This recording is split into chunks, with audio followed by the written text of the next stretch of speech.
Okay, we need to understand the vision. Итак, нам следует понять это видение. And remember, we're going to do two things to understand the vision. И помните, что мы в понимании данного видения пытаемся двух зайцев сразу. When we interpret any symbol, we look to two places. Значит, когда мы пытаемся истолковать символы какие-то, We might have immediate context, нам нужно посмотреть ближайший контекст.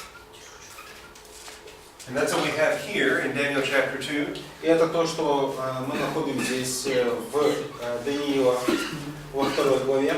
If we can't find it in the immediate context, we're going to look to the parallel passages. Если нет непосредственных указаний в ближайшем контексте, что мы делаем? Правильно смотрим параллельные отрывки.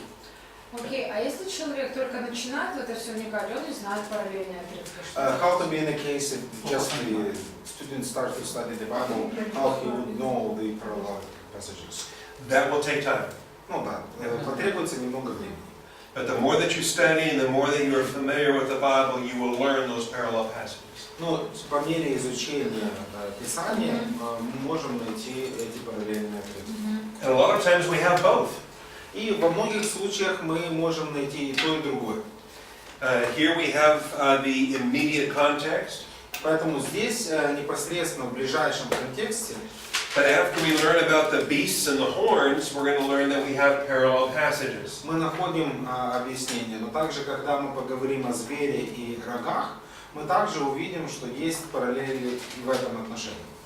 And so as we grow in these studies, we will gradually learn all of these things. Поэтому по мере нашего изучения мы постепенно все эти моменты усвоим.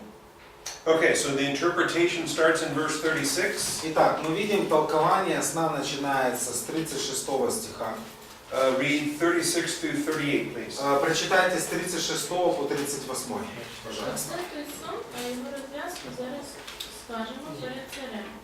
Ти, царю, цар над царями, якому небесний Бог дав царство, владу і міць та славу. І скрізь, де мешкають людські сини, польова звірина та птаство небесне. Він дав їх у твою руку, та вчинив тебе, пануючи над усіма ними. Ти голова, що з золота. Okay, so the interpretation of the head of gold. Итак, мы видим, что толкование золотая голова. We start with gold. Мы начинаем с золота. Later we're going to learn about silver. Потом мы поговорим о серебре.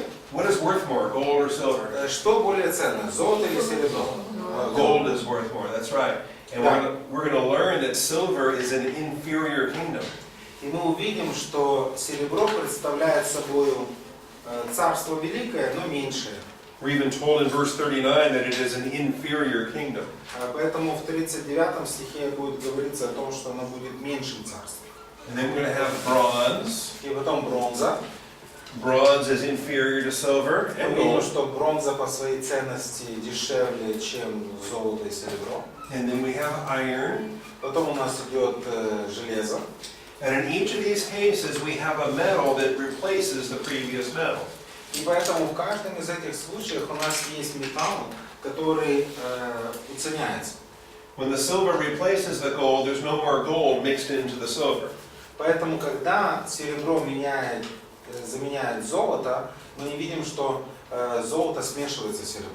It's pure silver without any gold mixed in. Поэтому это чистое серебро, тут никаких примесей золота нет. And when bronze replaces silver, it's pure bronze without any silver mixed in. И снова же, когда серебро сменяется бронзой, снова нет никаких примесей. And when iron replaces bronze, it's pure iron without any bronze mixed in.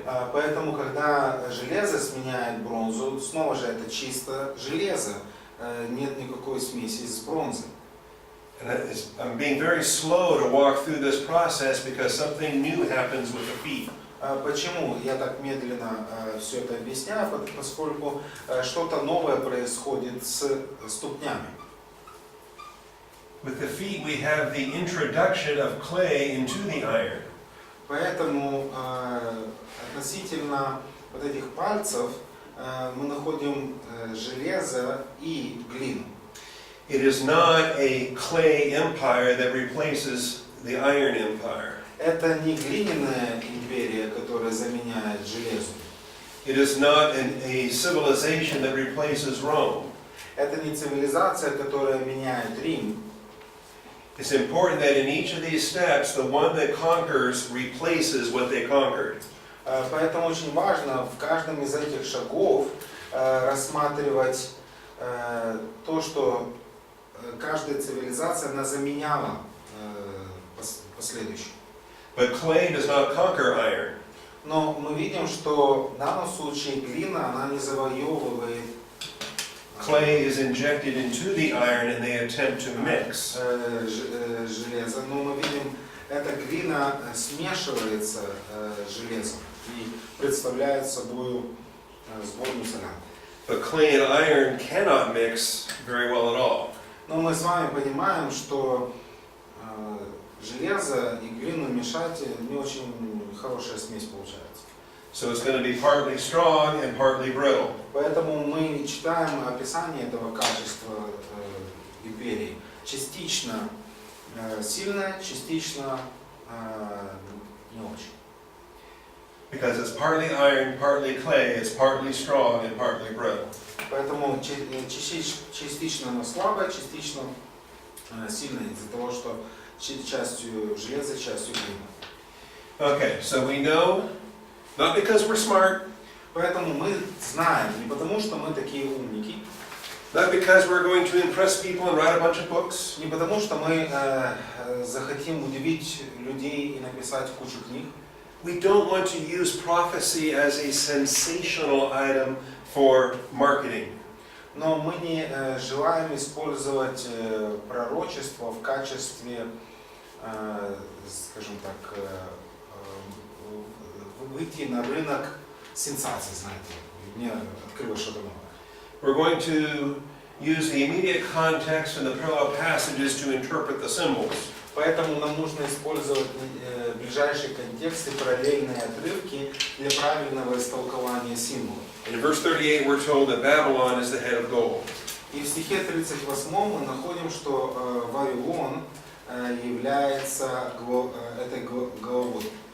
Now he tells Nebuchadnezzar, you are the head of gold. И говорится Навуходоносору, ты это голова. And we might understand that personally. We might understand it personally until we get to the next verse. Ну, мы можем подумать, что это лично он является этой головой, но проблема в следующем стихе. Because it says, after you there will arise another kingdom inferior to you. Потому что написано, что после тебя восстанет другое царство, ниже твоего. Is Nebuchadnezzar a kingdom? Поэтому является ли Навуходоносор царством? Well, he represents his kingdom as the king of the Да, Babylonians. как царь, он представляет свое царство вавилонское. And so we understand that we have Babylon. Поэтому тут мы должны понимать, что речь идет о Вавилоне. Okay? We're next going to be introduced to Следующее Medo-Persia. Медо-Персидское царство. This is the chest and arms of silver. Это грудь и руки серебряные. After you there will arise another kingdom inferior to you. И после тебя восстанет другое царство ниже твоего. Then another third kingdom of bronze. И еще третье царство медное. So we see this third kingdom of bronze. Поэтому мы видим это третье царство медное. This is Greece. Это Греция. Okay? Now we don't have the word Greece in verse 39. Ну, слово Греция в стихе 39 его нету. But we do have it mentioned by name in chapter 8.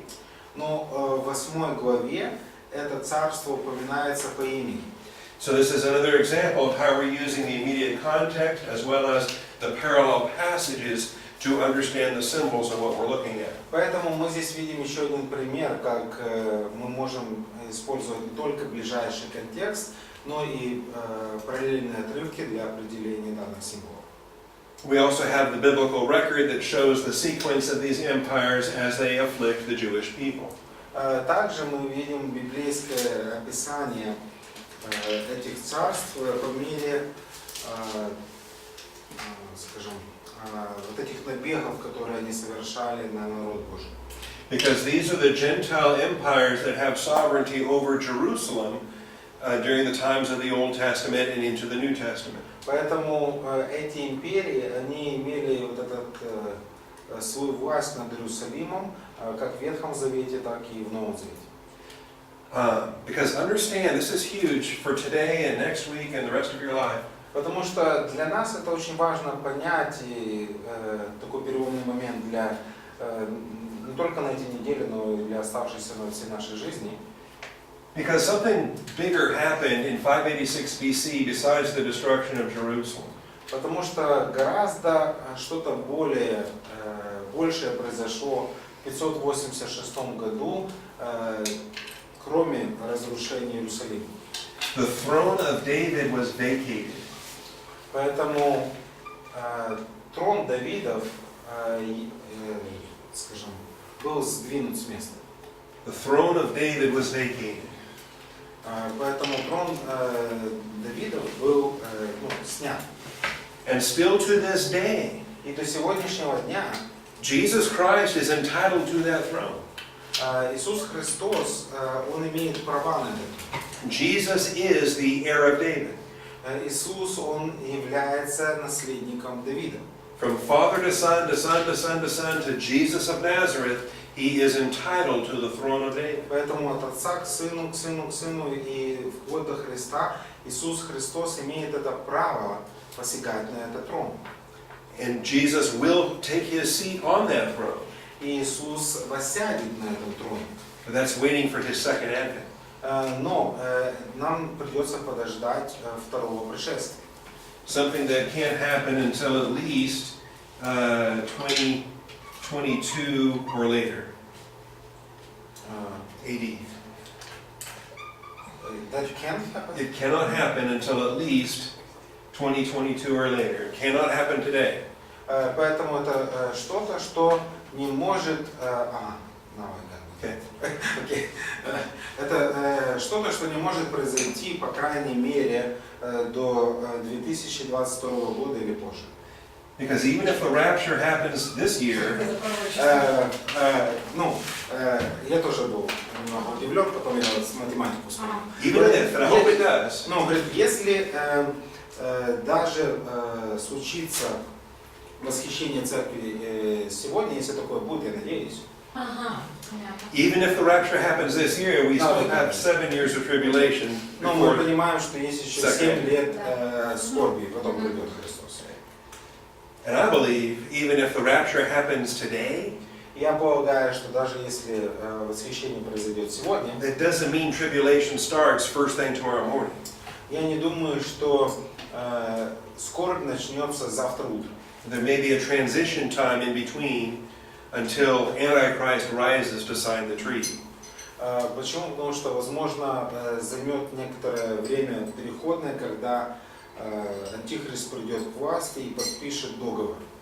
But we'll get to that on Thursday when we talk В about четверг Daniel chapter 9. мы коснемся этого вопроса, когда будем говорить о Даниила 9 главе. Откуда дата тогда? Плюс 7. From what Сегодня, смотрели? you counted from today, right? Если сейчас Yes. придет Он говорил, что Я понял. восхищение церкви, типа через... But the point is this statue is a picture of Gentile dominion over Jerusalem. Поэтому эта статуя, по сути, является картиной языческого могущества над Иерусалимом. Because until the stone comes down from heaven and smashes the feet, Потому что пока этот камень не оторвется с небес и не ударит в ноги, when the stone grows into a huge mountain that fills the earth, пока этот камень не вырастет в большую гору и наполнит всю землю, this is where the throne of David is reseated. где снова на троне Давидом сядет царь, And Jesus Christ will take his seat as the son of David on the throne of David. и где Иисус Христос воссядет на троне как сын Давидов. You understand, even when the Persians came in, Cyrus allowed the Jews to return to Jerusalem. Ну, следует понимать, что когда персы пришли к власти, царь Кир повелел иудеям возвратиться в свое место. And remember last hour I spoke about the Zen returning? Помните, я говорил на прошлом уроке относительно возвращения Зен? That Z is Zerubbabel. Зи это Зоровавель. Zerubbabel was eligible to take the throne of David.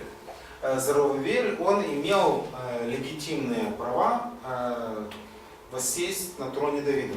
He was the heir, he was entitled to it. Он был наследником, он, скажем так, Zerubbabel is in the line of Christ, if you read the genealogies. должность, он перечисляется в родословии Христа, это мы можем найти в родословии.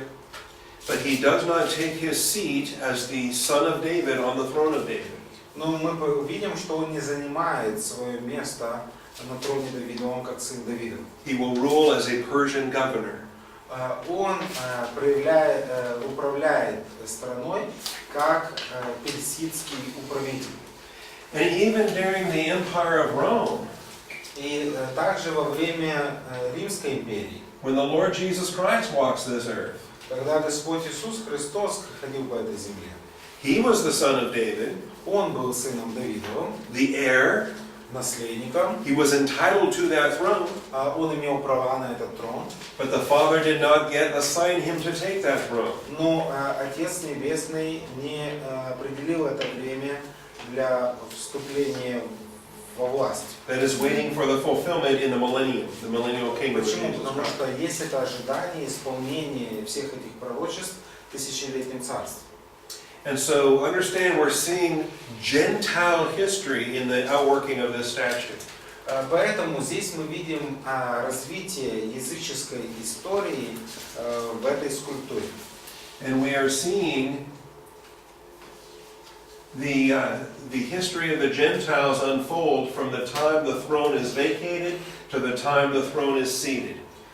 Поэтому мы видим развитие языческой истории, когда этот трон был утрачен и когда до момента, пока он будет возвращен. And that's a concept I want you to hold on to as we study this book. Поэтому я хотел бы, чтобы вы уловили эту концепцию, это понятие, чтобы по ходу изучения этой книги вы помнили эту идею. Because I think it will help us to understand where we are today in 2015. Почему? Потому что это позволит нам понять, где мы находимся сейчас в 2015 году. All right? Понятно? Мы находимся Questions on that? А что? Мы в ногах находимся. So, we're somewhere in the feet. We are in the feet. Да. Yes. Да. We'll get to that here in a moment. В этих кроссовках. Because we're not yet to the toes. Да, потому что мы еще сейчас до пальцев не до самого. All right? We're going to get to the toes. Do you like my nose? Да, нравятся мои пальчики? I try to... А где ногти? That may not be 10, I didn't Where's the count. nails? Nails. Самое главное для сестер это ногти. Uh, The main thing for sisters is nails. Paint the nails? Yeah. okay. My Это самое daughter, лучшее в этом царстве. my daughter does hair and makeup and nails. Да. Okay, Еще другого. let's look at verses 39. Итак, давайте посмотрим стихи 39. We have an inferior kingdom У нас есть меньшее царство. and then a third kingdom of bronze. Далее мы видим третье бронзовое царство. We're told about the bronze kingdom as it will rule over all the earth. И нам говорится о бронзовом царстве, что когда оно придет, то это царство будет по всей земле. It has a great size. Alexander's conquest was a huge kingdom, larger than Babylon or Persia. Поэтому мы видим, что оно достигнет очень больших размеров по сравнению с предыдущим царством. But then comes the fourth kingdom, and this is the Iron Kingdom. This is Rome. И потом придет четвертое царство, железное царство, римское царство. So verse 40, a fourth kingdom, as strong as iron.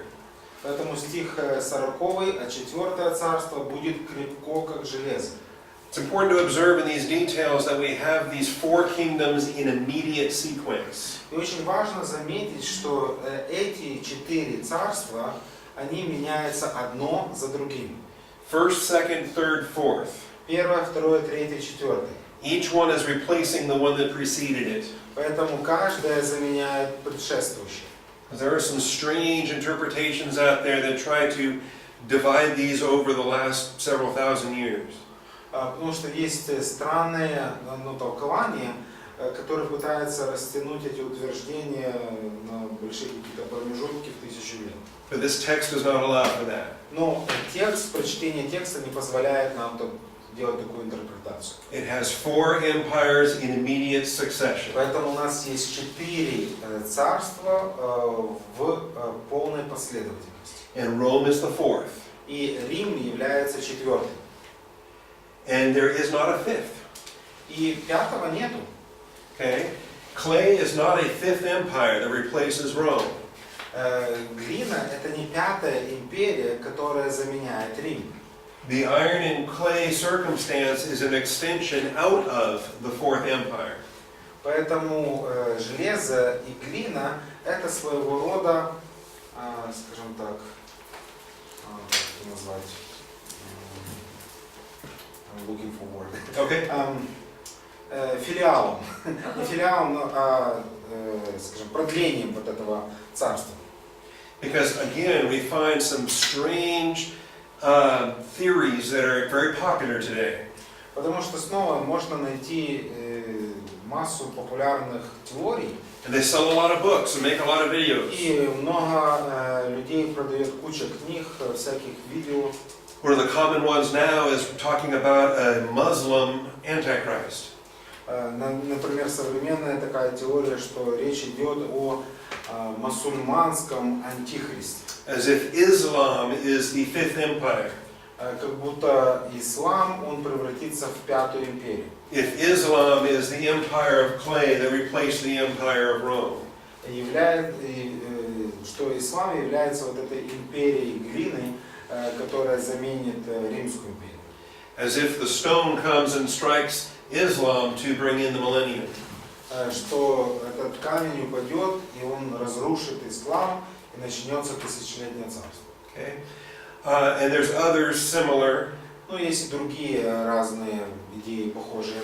Because too many people try to find additional empires after the Roman Empire. Потому что слишком очень много людей пытается найти дополнительные какие-то еще империи после Рима. And they say, well, what about the Russian Empire? Они говорят, как насчет русской империи? What about the French Empire and Napoleon?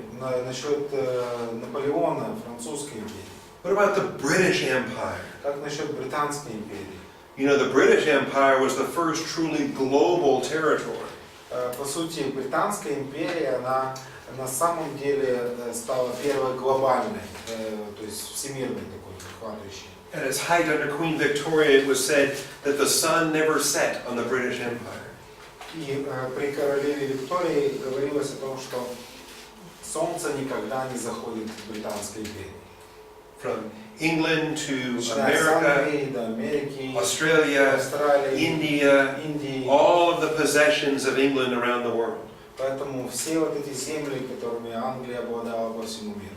My country used to be England, Да, моя страна была раньше частью a colony from Britain until we колонии британской, won our independence. пока мы не приобрели независимость. Можно? Yes. Есть еще одна из теорий, что Евросоюз, And это European уже Union, есть вот это типа, it's already basically this вот island это типа playing thing. империя. They're working at it. Ну, они работают над этим. They're trying very Да, hard. они пытаются. But it keeps falling apart. Но почему-то они, этот союз начинает как-то трещать по швам. And this passage tells us why it falls apart. Ну, этот отрывок нам как раз говорит, почему он трещит по швам.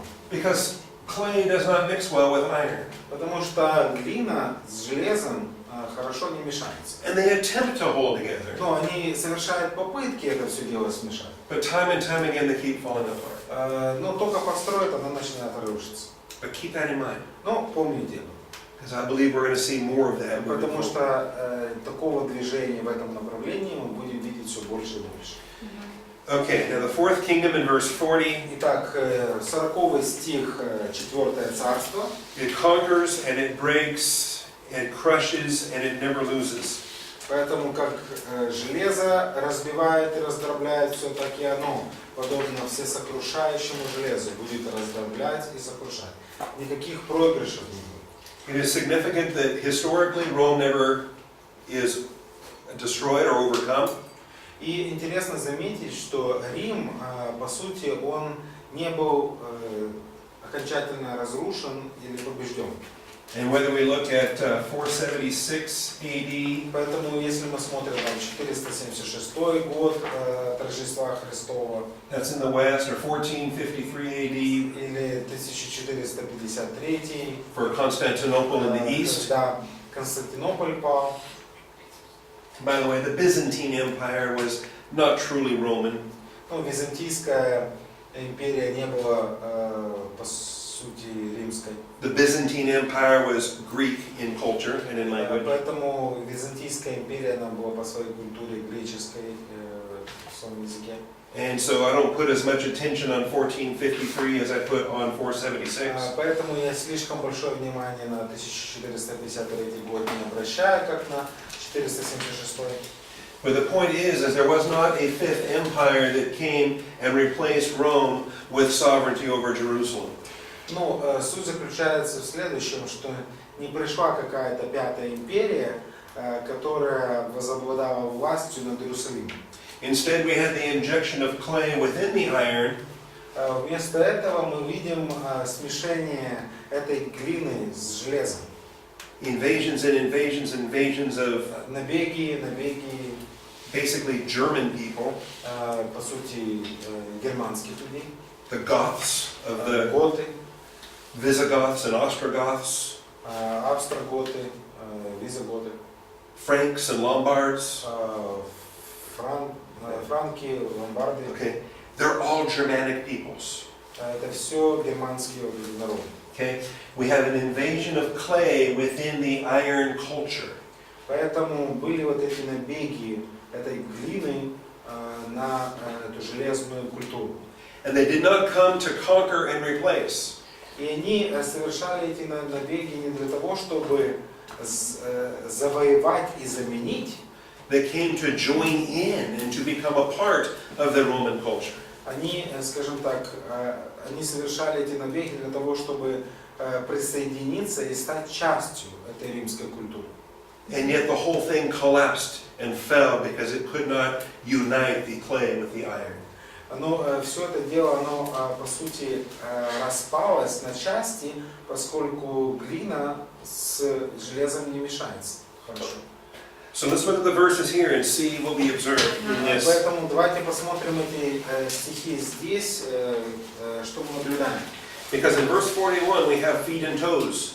Потому что в стихе 41 мы видим вот эти ноги и пальцы. And the feet and toes are part clay and part iron. И мы видим, что вот эти ноги и пальцы, они частью из глины, а частью из железа. Because it will be a divided kingdom. Почему? Потому что это будет разделенное царство. And it's so sad when people say, ooh, that divided kingdom is west and east with Rome and Constantinople. И так печально, когда люди вот это говорят о том, что это разделенное царство там, между Востоком и Западом, католиками, православными. And I know why they do that. It's easy to do that, but it's wrong to do that. Но я понимаю, почему люди так говорят, почему они так к такому выводу приходят, так это легко заключить, но неправильно. And sometimes they draw legs with two legs and they say west and east, Rome and Constantinople.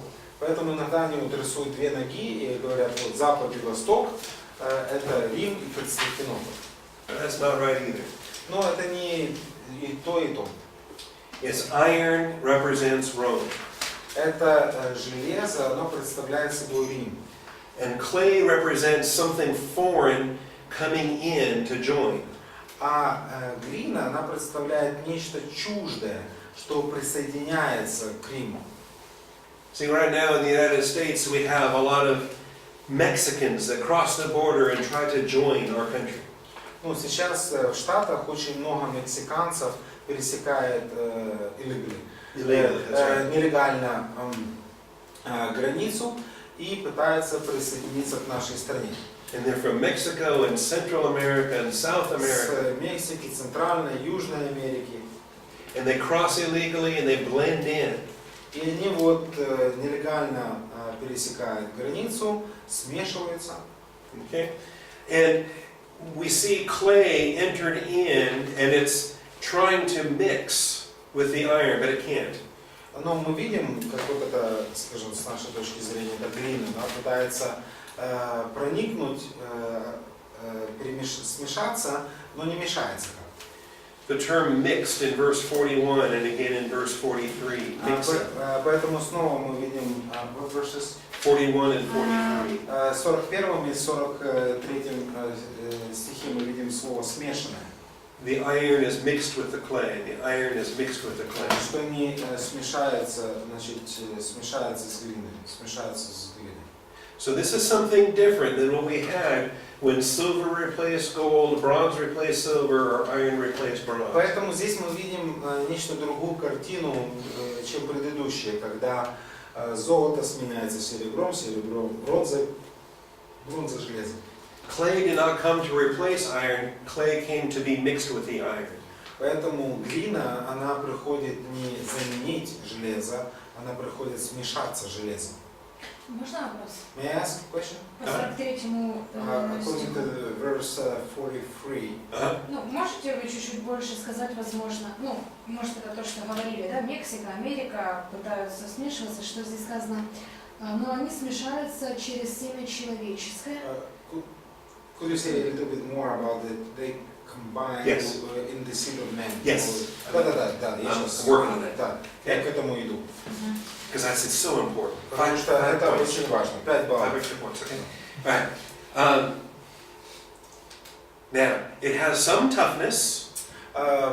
Очевидно, что речь идет о определенной твердости.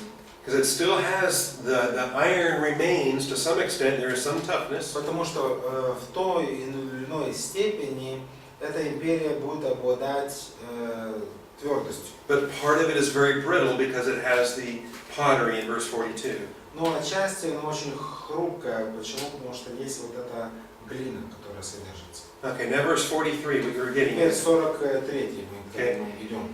They will combine with one another in the seed of men. Здесь написано, значит, это значит, что они смешаются через семя человеческое. And so we have seed. Поэтому здесь мы видим это семя. This speaks of heritage, Речь идет о наследии. culture, or descendants. Речь идет о потомках, Culture. о культуре. What is it that was birthed? What was it that was birthed when the clay injected into the iron? Поэтому что родится из такого брака? We recognize that this is the process of not military conquest. Мы видим, что речь не идет о процессе военных завоеваний. But this is the process of cultures that are intermarrying and giving birth to generations. Но речь идет о процессе культур, которые вступают во взаимные браки, происходит обмен вот этой культурой. And so now we need to turn way back to point 19 in your notes. Поэтому в наших заметках нам нужно вернуться к пункту 19 в наших конспектах. I'm skipping a lot. Ну, я сейчас забегаю вперед. When you read these earlier points, you've got the history of Babylon, Persia, and Greece. Поэтому ранние пункты у вас есть история Персии, Вавилона, Греции. In point 18, you have a history of Rome. Пункт 18 это история Рима. And the end of the political empire at the end of point 18. И конец пункта 18, конец политической империи. Shows how in 395 AD the empire was divided into west and east. 300. That's subpoint I under main point 18.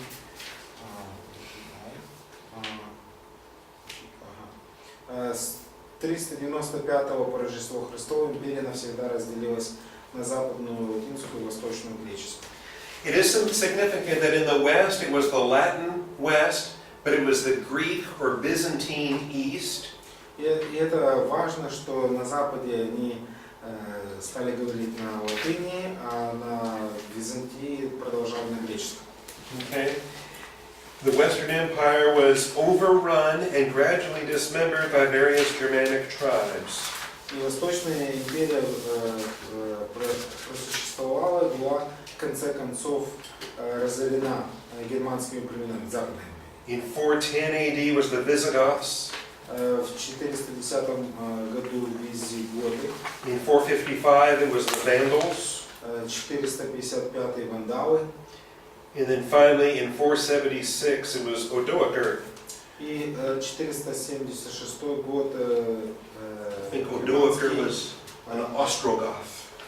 Да, царь сверх последнего. And so the last emperor of the West was dethroned. Поэтому последний император, он был сдвинут с трона. And the final Caesar was removed from his seat. Поэтому таким образом последний кесарь, он был лишен этого трона. But keep that in mind as well. И это тоже следует помнить. Because just as this is the story of the throne of David being vacated and reseated, Потому что точно так же, как мы говорили в отношении трона Давидова, который был сдвинут и потом будет установлен. Satan has a similar dream with the throne of Rome being reseated. У сатаны есть похожая мечта, что римский трон он снова будет установлен. Satan has a desire to lift up a new Rome, a new Roman Empire. Поэтому у сатаны есть желание восстановить новый Рим, новую Римскую империю. And we understand what Antichrist will be doing when he is permitted to rule this world. И мы понимаем, чем будет заниматься Антихрист, когда ему будет позволено править этим миром. We'll be getting to more of that later this week and next week in the book of Revelation. Но больше мы поговорим об этом на следующей неделе и в эти дни, когда будем рассматривать книгу Откровения. But for today we still have to deal with feet and toes. Но на сегодняшний день нам следует разобраться с этими ступнями и ногами. I think if we don't do a good job with feet and toes, we're going to suffer in chapter 7. Почему? Потому что если мы не разберемся со всем этим делом, в 7 главе Daniel chapter 7. в 7 главе Даниила нам будет тяжко. Because the foundation is laid here with his statue, but the message comes back again in chapter 7 with 4 beasts. Почему? Потому что основание, которое здесь предлагается во 2 главе, это же самая весть, но повторяется только уже при описании животных. Okay, so now look at point 19 in your notes. Посмотрите пункт 19 заметки. I call it the post-Roman Empire. Я называю это постримская империя. And you'll have to change the dates on that. Ну, нужно тут поменять немножко даты. If you want to update it from 1999 to 2015, feel free to do that. Поэтому, если вы хотите адаптировать, то это не 1999, а 2015. You can make it 2015 and add 16 years to your date. Поэтому можете 2015 плюс. That makes it 1,539 years. Поэтому это составит 1000. Right now it says 1523. Ага. Сейчас это 1523, а так будет 1500. Or you can just leave it there as it is. Или оставьте, как оно есть. Ну, это будет больше, если посоединение. See, when I go back to the Babylonian Empire, that was 87 years. Medo-Persian was 209. The Greeks were 267. The Roman Empire was 537. Okay? И там я перечисляю, сколько каждая из империй она длилась, сколько там были римляне, греки, медоперсы. And when I first wrote this notebook, it was the year 1999. И впервые, когда я все это дело написал, это был 1999. And I have not been updating it every single year. И я, знаете, апдейт не делаю каждый год. But you can do that if you want. Но если вы хотите, можете циферки некоторые исправить. Or you can wait till it's all fulfilled and then just do it Или once and for all. подождать, пока все это исполнится, и потом просто поставить, как оно на самом Да, деле. мы же даже не сможем, я надеюсь, поставить. But then we will not be probably able to. Ну, мы же должны быть восхищены. Because the rapture gonna happen. But we'll come back for the millennium and then we'll Ну, be ready. вы спрячьте, и потом же вернемся на тысячелетнее завтра через 7 лет. То можно будет поправить. Because we know the Messianic Empire will be 1,000 years for the reign of Christ in the millennium. Потому что мы знаем, что мессианское царство, оно будет 1000 лет с приходом Христа. Okay, now read these points in A, B, C. Поэтому прочитайте эти пункты A, B и C. The heritage of Rome survived its fall. Наследие Рима, Римской империи, пережило падение империи. And from the combination or the symbiosis of Roman and Germanic elements arose new states and societies of medieval Europe. И из сочетания или симбиоза римских и германских элементов возникли новые государства средневековой Европы. This is what I call the blending of Latin Germanic heritage. Это то, что я называю смешение латинско-германского наследия. The blending of Latin and Germanic heritage.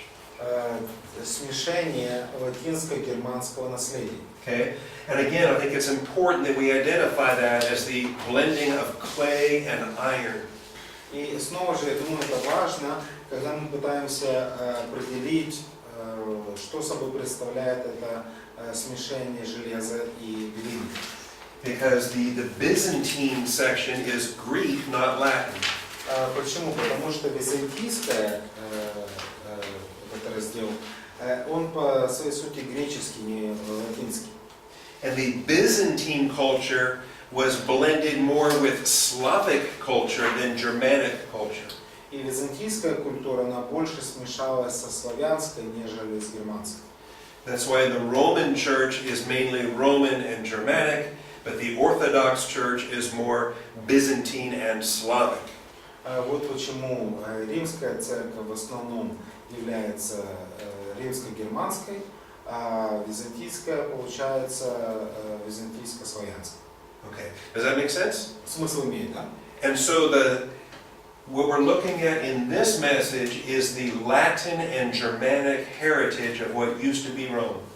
Поэтому то, что мы рассматриваем в этом плане, это как раз вот это латинско-германское наследие, которое было раньше Рима. Okay, so the combining of iron and clay. Поэтому мы видим соединение этого железа и глины. It's the symbiosis of Roman and Germanic elements that arose the new states and societies of medieval Europe. Поэтому это симбиоз римских и германских элементов, возникли новые государства средневековой Европы. And so point B, the heritage of Rome continues to this day in the descended nation states of medieval Europe. Поэтому наследие Римской империи продолжает жить и до сего дня, и возникшие после нее народы и государства средневековой Европы. And we understand that this is the seed of men from verse 43. И это мы понимаем, как вот это семя человеческое, 2:43 до нее. It's very good to identify the seed of men from that verse. Поэтому нам нужно определить, что собой представляет вот это семя человеческое. Because this seed requires generations to be born. Потому что семя подразумевает, что будут поколения рождаться. Okay, so we have a heritage or a legacy that continues to this day. Поэтому у нас есть вот это наследие, которое продолжается до сегодняшнего дня. And the whole Western civilization is the legacy of Roman law and Germanic components. Поэтому вся вот эта западная цивилизация, она все еще отчасти жизнится на этом римском законе и римских частях этой империи. And so what we see in history is what the Bible describes. Поэтому то, что мы видим в истории, это то, что Писание описывает нам. These feet are eventually going to end with toes. Поэтому эти ноги в конечном итоге перерастут в эти пальцы. Because I don't care how big your feet are, Поэтому я не знаю, мне мало важно, какого у вас нога размера. some people have some very big feet. У некоторых лапти очень большие. My son has monster feet. У моего сына просто монстрские ноги. He got those from his grandpa, they're not mine. Он унаследовал от дедушки, не от меня. My wife's dad has big feet. Также у отца моей жены большие ноги. But no matter how big your feet are, eventually you reach the toes. Ну, какими бы большими ноги не были, дело дойдет до пальцев. And it's the toes that are mentioned here. И здесь пальцы упомянуты. Because it says in verse 44, in the days of those kings. Почему? Потому что в стихе 44 говорится следующее, что 44. In the days of those kings. Что в дни тех царств. Видите? Now, this doesn't get explained in this chapter, but we'll have better explanations in chapter 7. В 44 стихе здесь не объясняется подробно, но дальше мы увидим более подробное объяснение. Here there was only one king. Поэтому здесь только один царь. Persia had one king. Персия один царь. Greece had one king. Греция один царь. Later, Greece will be split into 4 kings. Позже Греция она разобьется на 4 царства. And we'll study that in chapter 8. И мы будем изучать это в 8 главе. Rome had one king, one Caesar. Рим будет также один царь, один кесарь. But a time is coming when Rome will have 10 kings. Но время придет, когда у Рима будет 10 царей. For a while after Constantine, Rome tried to have 2. Некоторое время Константин пытался как бы двоих держать. Rome tried to have a Western king and an Eastern king. Рим пытался, пусть будет западный царь, восточный царь. But eventually Rome is going to have 10 kings. Но в конечном итоге мы видим, что в Риме будет вот этих 10 царей. And these are the toes from the statue of Daniel chapter 2. И это те пальцы из этой статуи Даниила 2 главы. They're going to be the 10 horns from the beast in chapter 7. Поэтому будет 10 рогов у животного в 7 главе. And they're going to be 10 kings that rule simultaneously in the revived Roman Empire. И поэтому будет 10 царей в этой возрожденной Римской империи, которые одновременно будут править. But we don't get to that until tomorrow afternoon. Но пока мы до этого не дойдем. Завтра с утра начнем. Okay? But it's important to note that we are so close because we are in the feet to this day. Поэтому важно понимать, что мы так близко, и мы в этих пальцах сегодня. And we are just waiting for 10 toes to start to appear in world history. И поэтому мы в ожидании вот этих 10 пальцев, которые выйдут на сцену человеческой истории. Now, can the toes appear before the rapture? Могут ли появиться эти пальцы до восхищения церкви? Maybe or maybe not. We don't know. Может быть, нет, мы не знаем. We'll study this more tomorrow with the rise of Antichrist. Ну, завтра мы больше поговорим с вами о пришествии Антихриста. Because he's going to start off as a little horn, and then he's going to uproot 3 more horns when he rises to power. Почему? Потому что Антихрист, он начнет с маленького, он будет этим маленьким рогом, но потом при своем росте он сдвинет 3 других царей. So 3 of these 10 toes are going to be ripped out when Antichrist rises to power.